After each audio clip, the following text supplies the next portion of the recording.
I'm about to hurt a lot of feelings. Sophie Cunningham is the number 2 biggest star in this league. She's above Asia. She's above Angel.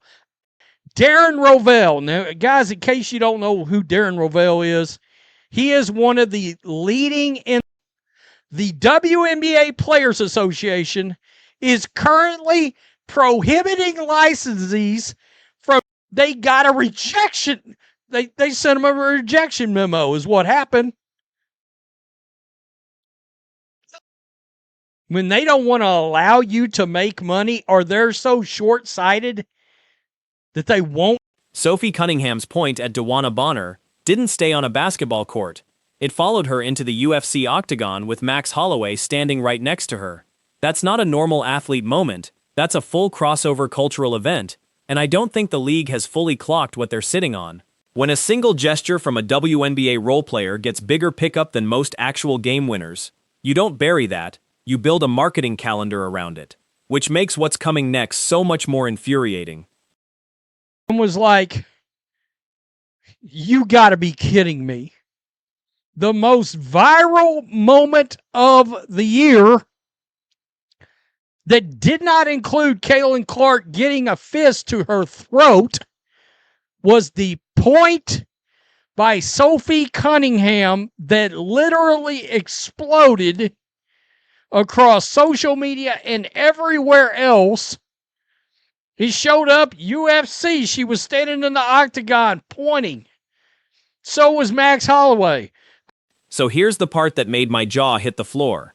Sports business reporter Darren Rovell broke the news that the WNBA Players Association is blocking its own licensees from using the Sophie point, calling it derogatory. Front Office Sports confirmed it, and the union's official line was that they don't monetize player conduct from a confrontation between members. Fine, I get the legal logic, but optically, you're telling me the single most viral image your league produced all year is now radioactive to your own merchandise partners? That's not protecting anybody. That's leaving money on the table during the exact window it's worth the most. It's currently prohibiting licensees from using the Sophie Cunningham point, saying that it is, quote, derogatory. What? What? That is absurd. And if I was Sophie Cunningham, I would be kicking and screaming. What? I saw this and was like, oh. Rewind to why this even matters. This point went mega viral for 2 straight weeks. The White House reposted it, and it's the reason Cunningham ended up in the UFC cage in the first place. She was also the most searched woman in sports last year. That's not a fringe internet moment, that's the biggest organic marketing win the WNBA has had in ages, and it came from a role player, not a max contract star. You'd think that's a gift. Apparently not everyone in the building agrees. At Dawana Bonner. Everybody remember that? That's what happened. She pointed at Dawana Bonner. This thing went mega viral for 2 weeks. The White House posted it. She ended up as a UFC ring girl because of this moment. By the way, again, she was the number 1 women's trending athlete in the country last year on Google. On Google, the number 1 was this lady right here, Sophie Cunningham. And that's exactly what's making fans lose it. The most viral moment of the year, and the league can't turn it into a single shirt or poster because it got flagged as offensive. Hey, at the union, is this actually true? Because if it is, you're choosing to sit out on the one thing people actually want to buy. I'm not saying that to be dramatic. I'm saying it because that's genuinely the reaction across sports media right now, and it's hard to argue with. All the people online, oh, that's so disrespectful to black women. And now they won't issue a license over the Sophie point. They just can't get out of their own way. No, they can't. Hey, losers at the WNBA, at the PA, is this true? If it is, You should stay without fans, views, and money and go back to where you were.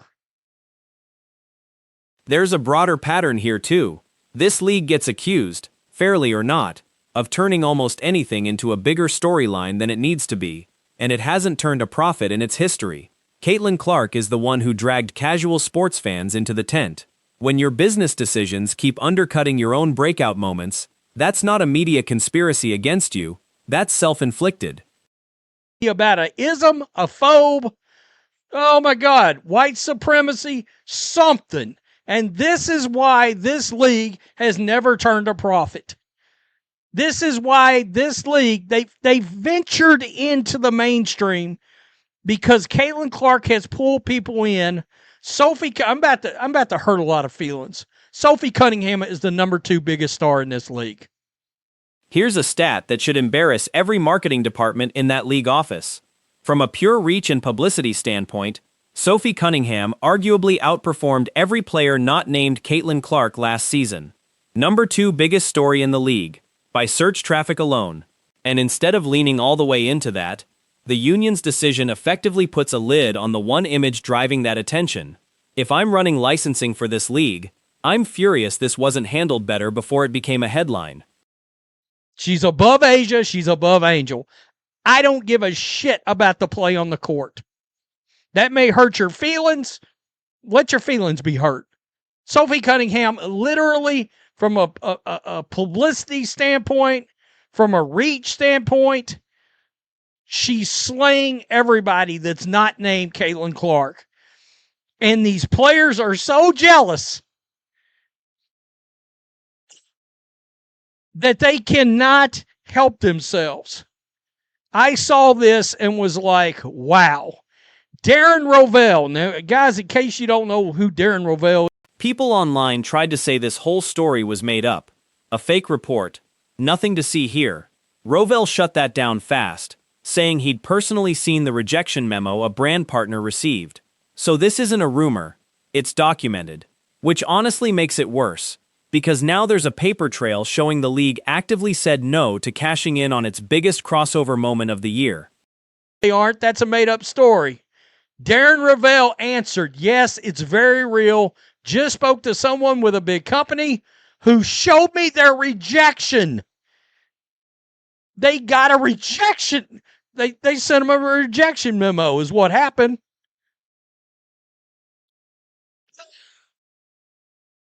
Wow, that is nuts. I mean, you've heard of businesses and shooting themselves in the foot. And it's not like fans don't want this.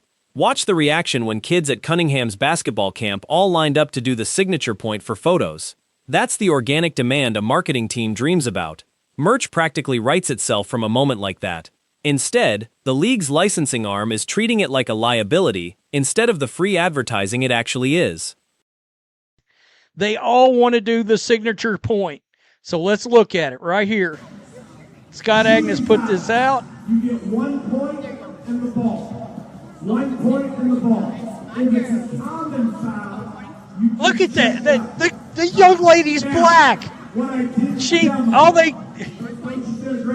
at that. I mean, that's awesome. The most viral moment of the year for any WNBA player has been this point.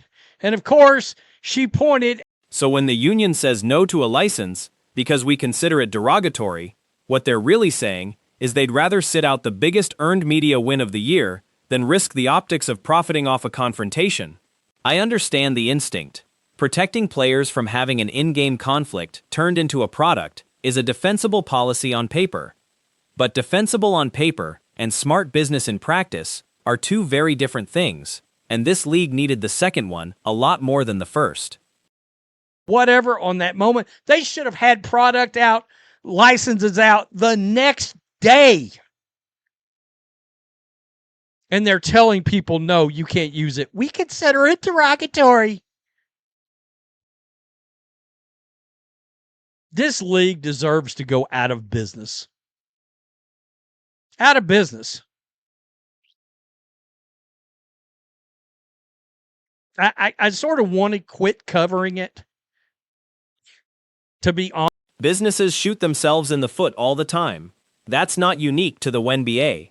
What is unique is doing it with the single most bankable moment your league has produced in years, at the exact moment national attention is at its peak because of Clark, Cunningham, and everyone orbiting that story. You don't get a second run at a viral moment. Once the window closes, it's gone. Going left when they should have went right, whatever. But because somebody, probably somebody like Terry Carmichael Jackson, or one of the other Fruit Loops involved with the Players Association, Nike Ogumake. Who else? I mean, who else can we throw in here that was crying behind the scenes? And look, I get the fatigue some fans feel with how often this league ends up in the headlines for the wrong reasons instead of the basketball. But that's exactly why a channel like this keeps covering it. When a decision this avoidable becomes national news, it's worth talking through. Win-loss record aside, the league's business office needed a marketing win here, and instead handed the internet another "how did they mess this up" cycle. I would still make a video on this even if I wasn't actually watching games. Just because, I mean, when somebody in sports or somebody does something as stupid as something like this, I'm going to talk about it. By the way, WNBA, that's a lesson for you. Even if this channel went back to covering everything, we would still make these videos. Bottom line, the most viral WNBA moment of the season just got benched by the league's own licensing arm, and the internet noticed immediately. Whether or not you buy the union's reasoning, the timing could not have been worse. Tell me in the comments if you think this gets reversed once the backlash settles. And make sure you're subscribed, because this story isn't done playing out. It's a clown show. Literally. From their commissioner down to the majority of their damn players. Peace. I'm out. Till next time. Thanks for watching the show. Be sure to like, comment, and subscribe. Be sure to tune in next time on Black and White Sports.